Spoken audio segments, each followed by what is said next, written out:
Florida Congressman Brian Mast. Congressman, I do want to start with this. I was really surprised by this declaration that the pandemic was over, just out of the air, 50 days before an election, nothing about the science, nothing from the healthcare folks that they promised to be guided by, just wham, boom, the pandemic's over. Yeah, so he said the pandemic's over, but he still has a little bit of work to do. Let's tell the American people what that work is that he has to do. He still has to kick people out of the military for not getting a vaccine.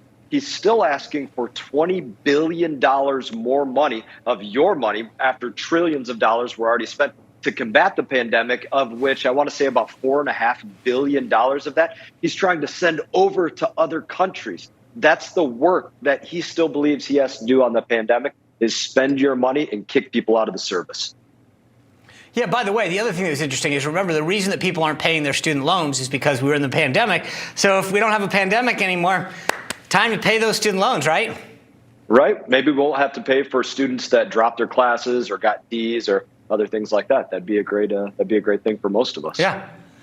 I do want to talk about this, obviously, military background that you have. I thought what was interesting is during the interview, he gets asked once again about the U.S. committing military troops to defend Taiwan if it was attacked by China. This was at least the fourth time that I've counted that he's been asked this question. And of course he says, yes, U.S. troops would back Taiwan. That is not U.S. policy. And Pelley then plays this clip where he says, after the interview, White House staff came to us and walked those comments back. But if you're the Chinese listening to this, how concerning are his comments?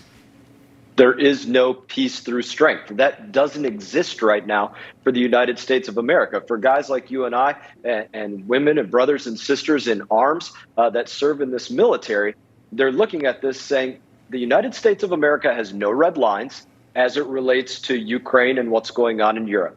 And we have a president that will make a comment about China and Taiwan, and then it will get walked back. He'll make another comment about foreign policy, and then it will get walked back by somebody in his staff. This is what happens again and again, just like when he said, he was talking about Ukraine and said, well, it depends on if it's a major or a minor incursion. We all remember that guy.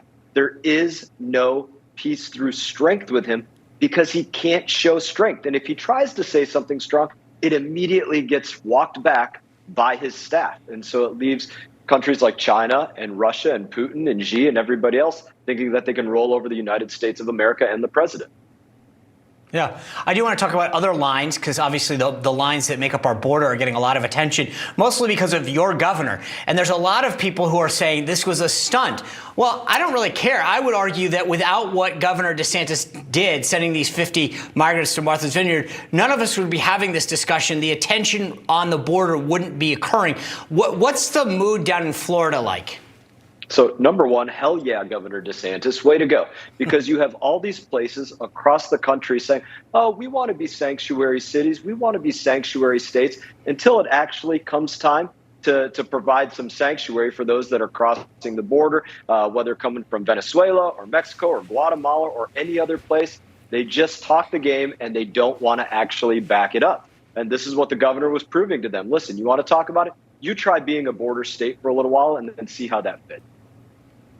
Yeah, I mean, listen, the thing that's interesting, you guys deal with tourism all the time. Martha's Vineyard gets ferries that come in there on the hour during the summer with hundreds of people that stay there for the day, the week, whatever. And suddenly it's, 50 people and they're freaking out. And by the way, 44 hours later, they got to get them off in a time when every one of those inns is probably empty. But before we go, I do want to acknowledge today is your Alive Day. And for those watching at home who might not know what an Alive Day is, it's the anniversary date that veterans who almost lost their lives in combat celebrate. Today is the 12th anniversary of your Alive Day. Talk to us about the significance of today for you. The significance for me is this. I'm an American, and every day that I wake up under 50 stars and 13 red and white stripes, I get to decide that today is better than yesterday. And it doesn't matter if yesterday I lost 2 legs and a finger. I still get to wake up and decide that today is better than yesterday, or it's not. That's what America is all about. It's the opportunity it provided to me, my God, my country, my family. It's why I'm okay today. Well, I'll tell you what, you have served this country unbelievably. You have sacrificed, and so thank you for all of that. It's an honor to have you on the show, and thank you for your service, and to be able to celebrate this day with you means so much. Glad to have you as a brother in arms. You know that. Yeah. All right, take care. We'll have you back soon.